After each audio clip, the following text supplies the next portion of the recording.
Alright, let's see if we can install Office 2010 because I don't have Office on this laptop. And I ain't got money to be running, buying Office right now. Let's see if we can do this.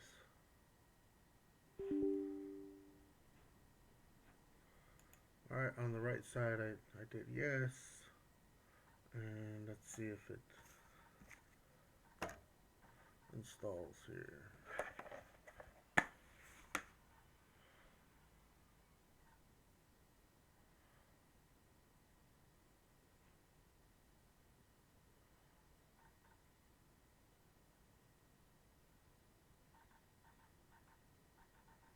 Alright, let's move this to the right.